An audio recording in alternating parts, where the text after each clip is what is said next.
Hello Scorpio, Sun, Moon, Rising, and Venus signs. Kamusta kayo? Sana po ay nasa mabuti kayong kalagayan. Welcome back po sa Star Tarot. Kung bago kayo rito, welcome din kayo. Thank you for your support. I truly appreciate it. God bless you all, Scorpio. Una mensahe po ninyo, judgment energy. Ayan. So, meron ditong decision making na kailangan kayong harapin. Maybe this is related to something na matagal na tong pabalik-balik, no? Parang may karmic debt dito na nagaganap, no? Na merong sitwasyon or problema, something like that, na paulit-ulit. Matagal na, paulit-ulit kasi hindi pa ninyo na-address or hindi pa ninyo nakukuha or natututunan yung lesson, no, na dapat ninyong matutunan. So, yung ganon. Ngayon, there is a calling for you, no, na kailangan na ninyong harapin ito once and for all para makaano na kayo, makapag-move on na kayo, no, makapag-move forward na kayo. We have the moon energy. Ayan. So, you are being divinely guided, no? Dito, Scorpio. So, importante na makikinig kayo sa inyong intuition. Makinig kayo sa divine guidance. Okay? Kung ano yung nararapat ninyong gawin, what are the next move na kailangan mong gawin, divinely guided kayo. Ang importante lang dito, i-access ninyo kung ano yung guidance para sa'yo. No, pakinggan niyo yung inyong intuition kasi yan ang portal, no, ng universe sa pagpapadala niya ng gabay para sa atin. Kaya pakinggan niyo yung intuition niyo because that's going to guide you, no, towards the right path, towards the right decision. Kung ano na yung kailangan ninyong malaman at this time, no, para matulungan kayo on how you're going to navigate your current circumstances. Okay? At saka isa pa, even in your panaginip, no, pay attention sa mga elemento na nakikita ninyo sa inyong panaginip kasi that is also guidance, no, sa inyo ng divine universe. We have the Fool. Meron kayong bagong chapter sa buhay ninyo that you are going to do. There is a new chapter that you are going to start sa ngayon at maaring ito yung new beginning na to, this is something that hindi pa ninyo to nagagawa before. This is totally new for you. This is uncharted territory, at maaari din na you're going to take risk, no, on something. Rito, you're taking a chance, no? Malakas na ang inyong loob sa ngayon at gagawin nyo na kung ano man ang dati na gusto sana ninyong gawin siguro, pero may takot kayo before, pero ngayon, wala na, na matatabunan na yung takot ninyo noon, matatabunan niya yan ng excitement sa ngayon, matatabunan na yan ng determination. Kaya ready na kayong mag-take chances. Six of Cups, may travel na gagawin ng iba sa inyo dito is Scorpio. Maybe you're going to visit your family, you're going to visit your children, your parents, no? Or baka yung mag-visit kayo doon sa lugar, no? Kung saan kayo pinanganak, saan kayo lumaki, saan kayo nag-aaral. Maybe yun ang mga namimiss ninyo at this time, and maybe yun ang pinagmumuni-munihan ninyo, gusto ninyong bisitahin, gusto ninyong puntahan, no? So there is also reunion dito, may reunion dito ng pamilya, may reunion ng magkakaibigan, yung mga ganon, no? We have forgiveness, ayan, so repairing the veil, ayan, so merong pagpapatawad na mag-aaray sa ngayon. You have the willingness to forgive. Siguro meron ng acceptance dito sa kung ano man ang nangyari sa buhay ninyo with another person. May sitwasyon kayo with another person noon na siguro hindi masyadong maganda, no, ang naging kinahinatnan, no, maring meron ditong nagkaaway, nagkaroon ng communication gap, no? At ngayon, maaring mapapatawad mo na siya, no? So siguro kailangan mo na talagang gawin din ito so that you can also move forward with your life. You can also move on, no, with your life, and you can start something new. You're going to start a new life, no.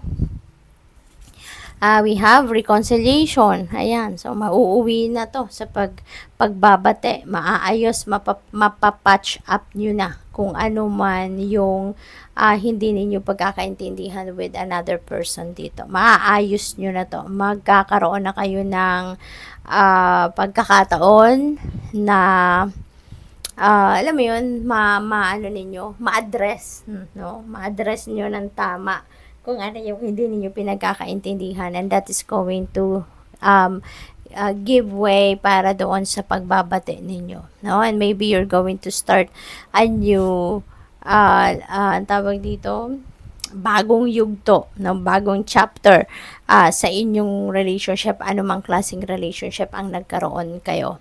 Meditation and stillness, ayan, maybe ito din ang kailangan ng iba sa inyo rito, lalong-lalo na kung kayo ay may importanteng desisyon na kailangan gawin, which is baka meron nga kasi meron tayong judgment energy, no? So, you may need to do some kind of meditation, and you need to take a time out sa kung ano man ang inyong pinagkakaabalahan, pinagkakabisihan, so that you would have time, no, ample time para kayo makapagmuni-muni, makapagnilay-nilay, so that you'd be able to to think kung ano na yung gagawin ninyo, 'di ba? How are you going to make a decision? Anong klaseng desisyon ang gagawin ninyo? Yung ganun ba, makakapagmuni-muni kayo ng maayos, no?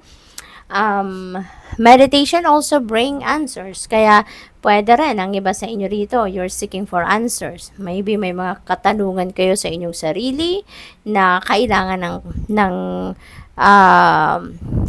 kasagutan dito, and you're seeking for answers. So meditation would help you, no? At saka meditation and stillness, makakatulong ito sa inyo para kayo ay magkaroon ng pagkakataon para din makapagpahinga yung inyong katawan, and at the same time makapagpahinga yung inyong isipan, okay? We have lost in space, needing direction. Ayan, so ang iba sa inyo dito siguro kailangan ninyo ng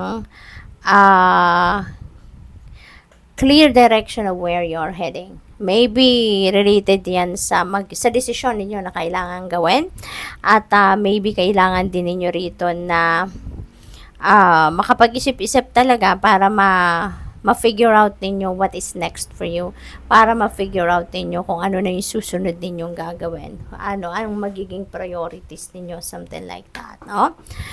Lalo-lalo na meron kayong full energy. So maybe you're thinking kung anong susunod ninyong gagawin, anong ipa-prioritize niyo, kasi baka hindi lang ito nag-iisang opportunity na meron kayo, 'di ba?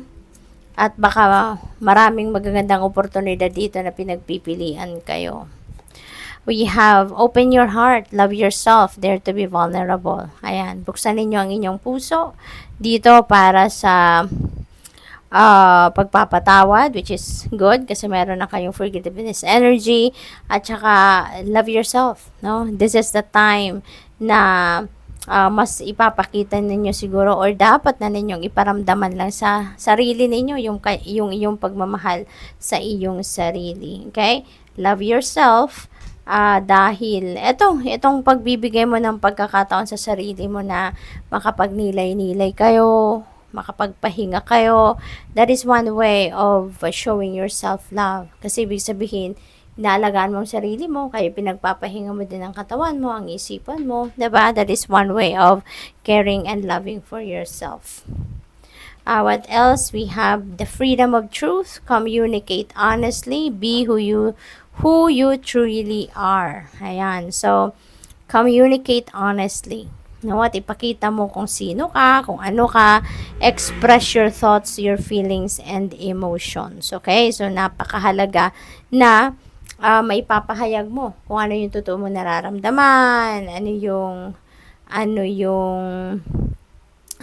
nasa loob mo, yung nasa isip mo.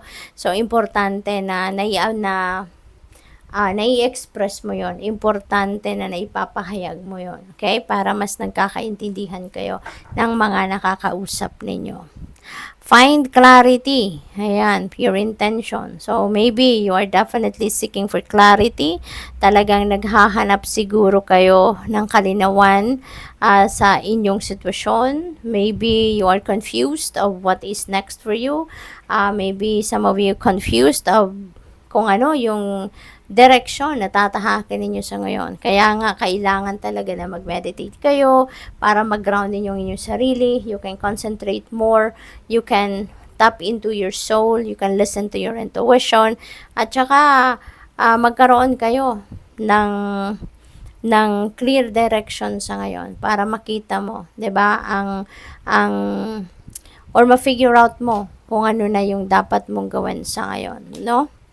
We have Cosmic Emerald, create perfect health. Ayan, access divine abundance.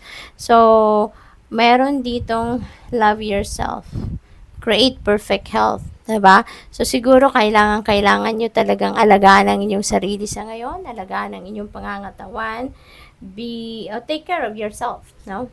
Take extra care of yourself dahil kailangan mo ngayon ng perfect health. Kailangan mo ngayon ng maging malusog kayo, no? Dahil importante 'yon, mental health, 'di ba? Overall health, napaka-importante na i-keep mo 'yon, na ma-maintain mo 'yon, no? Should I say. So good luck sa iyo. Thank you for watching. Love and light. Namaste.